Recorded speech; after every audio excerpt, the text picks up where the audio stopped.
fil des années et des siècles, la rivière bouge et évolue.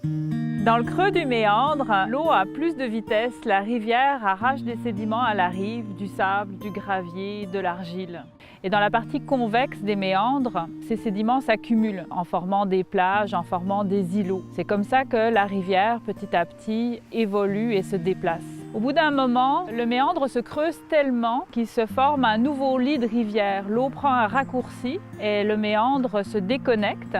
Au bord de la Mastigouche, on trouve beaucoup de ces anciens méandres qui sont déconnectés. On les appelle des délaissés, des savanes. Ce sont des marais ou des milieux humides et ils se reconnectent parfois au printemps à la rivière en période de crue. Ces délaissés et ces savanes font partie intégrante du lit de la rivière et ils sont très importants pour la vie de la rivière.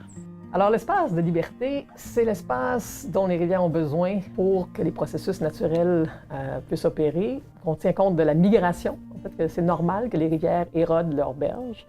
Ça occupe un certain espace. Avec le temps, les méandres se déplacent latéralement. Et les rivières débordent de leur lit fréquemment. Ça fait partie de leur dynamique naturelle. Il y a toujours eu des inondations, il y en aura toujours.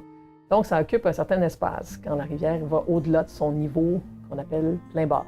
Les deux combinés ensemble, la mobilité et l'inondabilité, font un espace qu'on appelle de liberté. Et à l'intérieur de ça, il y a des milieux humides riverains qui sont intégrés à l'espace d'inondabilité. Les anciens méandres sont des milieux humides riverains, donc il y a un rôle écologique et hydrologique très important. Donc tout ça mis ensemble par une combinaison de la mobilité et de l'inondabilité, fait qu'on peut cartographier un espace de liberté minimale dont les rivières ont besoin et un espace à plus long terme qu'on appelle fonctionnel. Le modèle actuel de gestion des rivières au Québec passe uniquement par l'inondation. On a des cartes de zones inondables, 0, 20 ans, 20, 100 ans.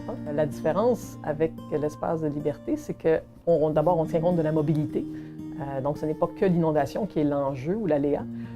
Mais il y a aussi que, si on pense à des changements climatiques, tous les calculs de c'est quoi un débit qui, en moyenne, survient aux 20 ans ou aux 100 ans, tout ça est basé sur les anciennes données. Et ça présume que le climat ne changera pas. Alors qu'on sait, c'est de plus en plus acquis, que ça peut changer, que des événements extrêmes plus importants peuvent survenir à l'avenir.